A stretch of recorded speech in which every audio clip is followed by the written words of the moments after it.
Para hablar de la historia de la contabilidad, nos vamos a referir al periodo precolombino antes de 1492. Específicamente vamos a hablar de lo que era el tributo al cacique, que era una práctica que consistía en la entrega de productos agrícolas al cacique como jefe y líder de la comunidad indígena del territorio. Ese cacique tenía entonces unos funcionarios que hacían la recolección y que de alguna forma pudieran ser funciones muy comparables a lo que hoy harían los contadores. También en 1492, en el mismo periodo precolombino, acontece la realización de un contrato público entre la corona española y Cristóbal Colón. A ese contrato le llaman convenio de capitulaciones. El objetivo principal de ese contrato es realizar una expedición en búsqueda de nuevas rutas comerciales para la corona. Entonces el convenio de capitulaciones es una sociedad comercial y ya como sociedad comercial la corona envía un contador que le informe de potenciales ganancias y la corona envía un lugarteniente de los contadores mayores de Castilla para que haga el control de los ingresos y egresos de las actividades propias de dicha sociedad.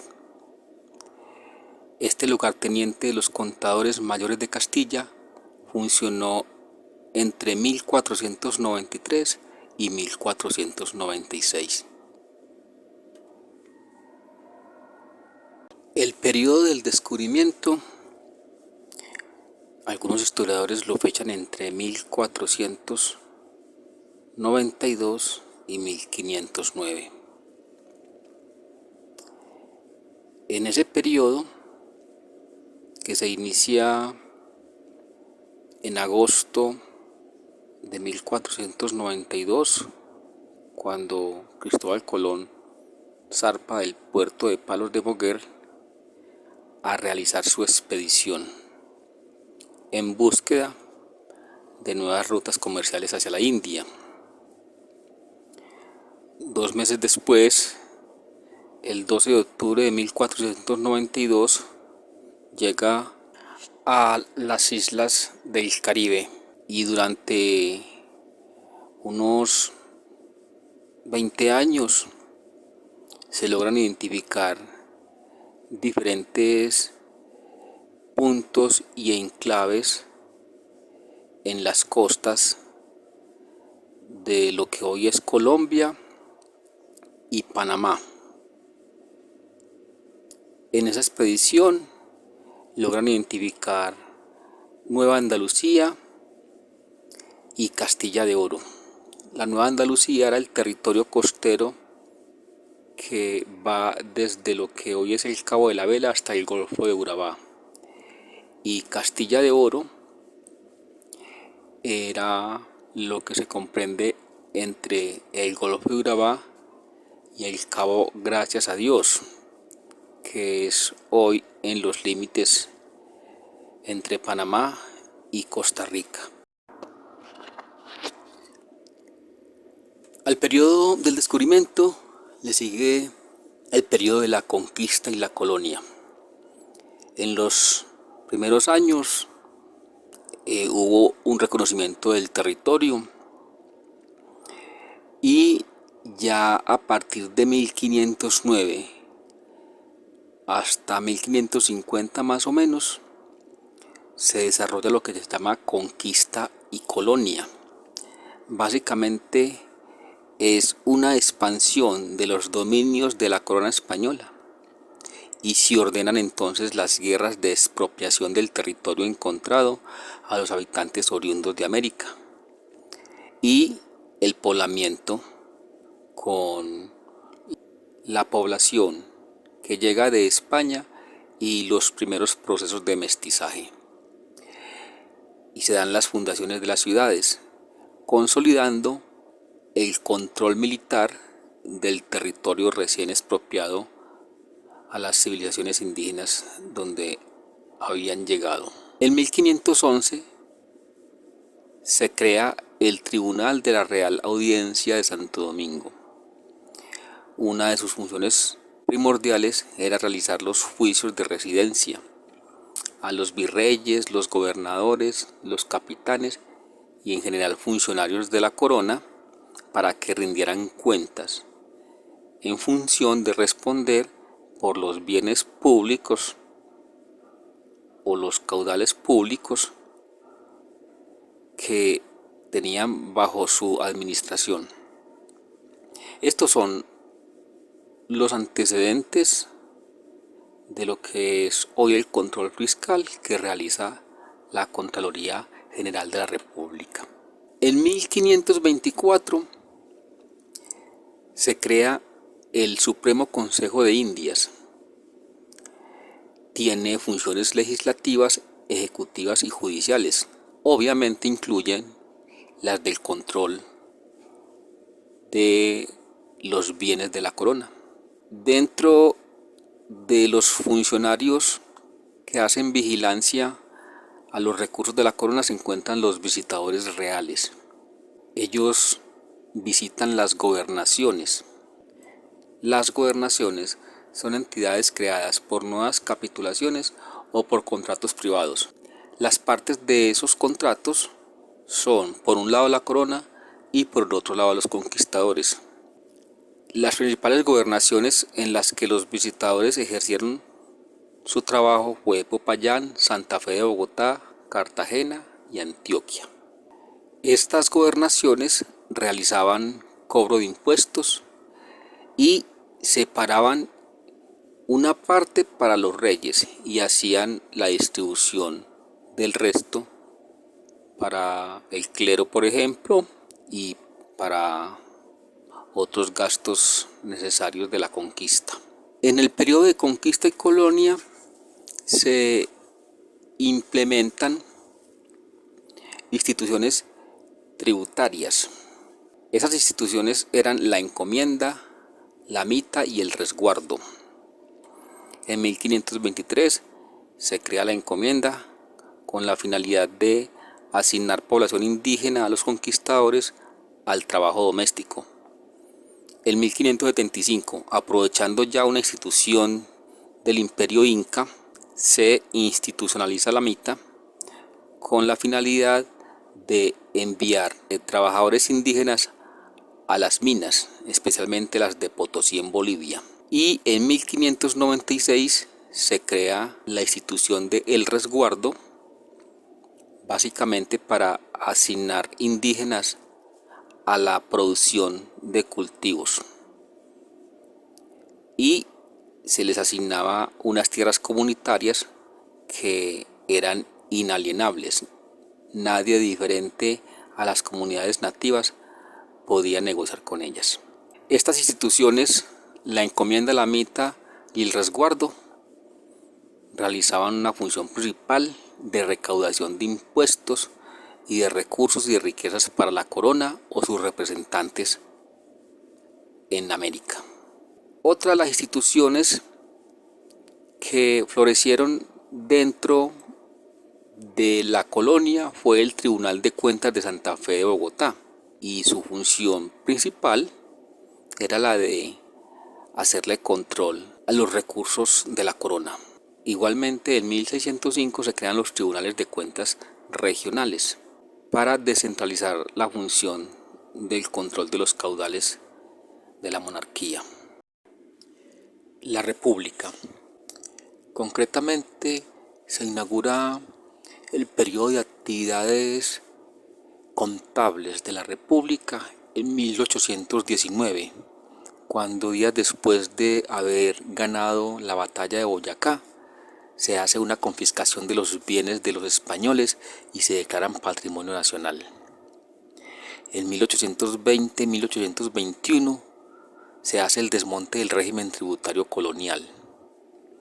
Inicialmente se desmontan los estancos de aguardiente y tabaco, las alcabalas y los tributos indígenas.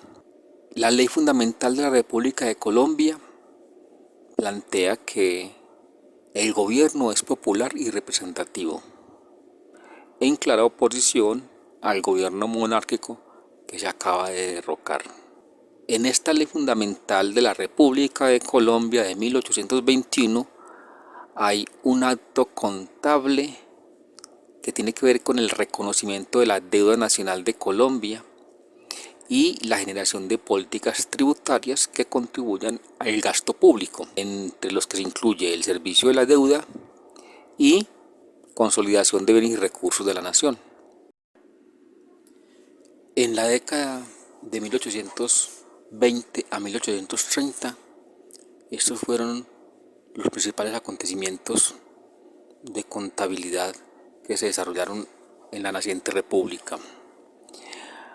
Uno muy importante fue en 1824, donde la nueva república implementa el impuesto de renta, renta a la producción agrícola, renta a las propiedades inmobiliarias, renta minera e industrial, renta de capitales dados a interés, renta comercial, sueldos y renta de bienes de manos muertas, en este caso son los que pertenecen al clero.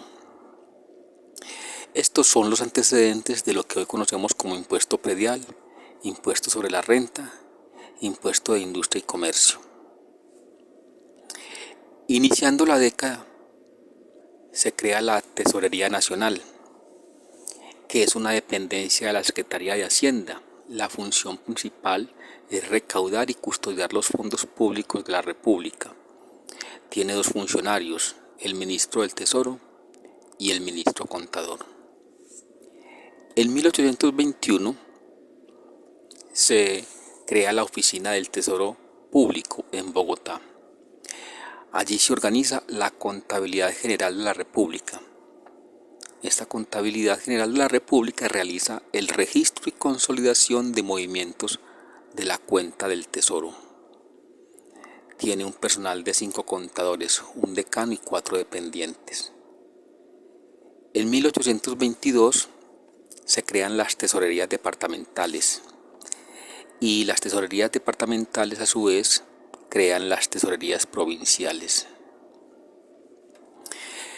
En 1824 y 1826 la Dirección General de Hacienda y Rentas Nacionales es la entidad encargada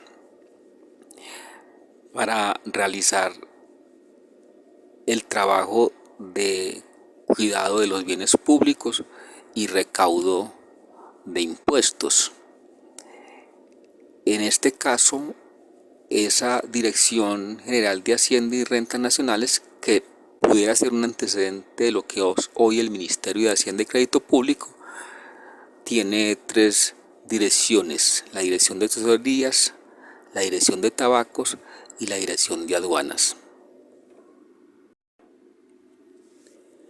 En las siguientes décadas, 1830, 1840, básicamente lo que la República naciente pudo fue únicamente consolidar la estructura inicial que tiene que ver con la función pública del cuidado de los bienes públicos y de la generación de las operaciones de recaudación para acopiar recurso público.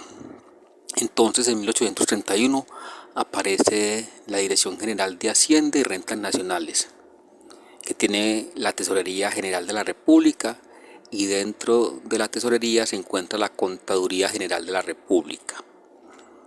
Esta Contaduría tiene un control numérico y fiscal de las operaciones de la Tesorería. En ese mismo año, 1831, aparecen los juzgados contenciosos de Hacienda. Empieza entonces la República a cobrar las cuentas a sus deudores. En 1832, la Tesorería General de la República crea en 1832, la Tesorería General de la República cuenta con la primera ley orgánica de la Hacienda Nacional. Entonces, define cómo se ordena y cómo funciona. En 1836 se crea la Ley de Crédito Público.